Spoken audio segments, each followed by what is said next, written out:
Taong 2011 nang makaharap ng tubong albay na si Rolly Lunas ang walang talong Indonesian boxer na si Rasmanuddin para sa isang 10 rounds bantamweight contest. Si Rolly Lunas ay former OPBF bantamweight champion at minsan na nga rin itong napalaban sa isang world title fight kontra sa nooy WBA bantamweight world champion na si Anselmo Moreno. Ngunit bigo nga lang manalo ang ating kababayan. Habang si Rasmanuddin naman ay former Indonesian Boxing Association bantamweight champion. Ang laban ng dalawa ay ginanap sa Sangyo Hall sa Japan at bago ang kanilang bakbakan ay may malinis na kartada noon si Rasmanuddin na 13 wins, 0 loss, 2 draw at may 8 KO.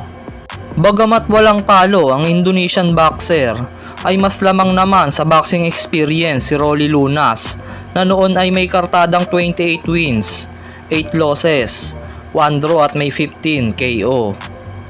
Sa unang round pa lang ay puntirya na agad ng ating kababayan ang katawan ng kalaban.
ジャブ OK、ジャブ。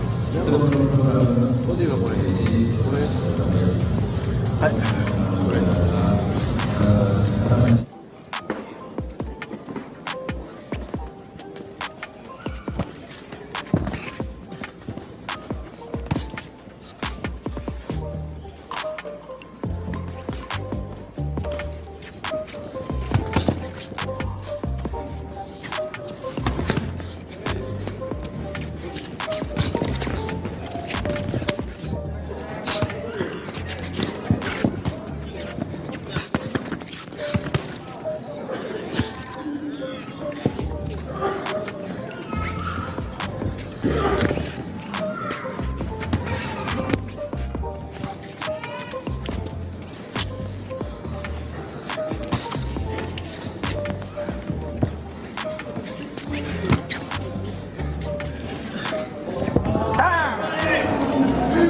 Sa kalagitnaan ng bakbakan ng dalawa ay bigla na lang napahiga at namilipit sa sakit ang Indonesian boxer.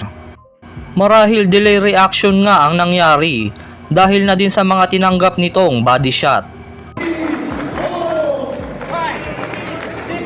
At dahil hindi na nga nagawang makatayo pa ni Rasmanuddin, ay itinanghal na panalo ang ating kababayan.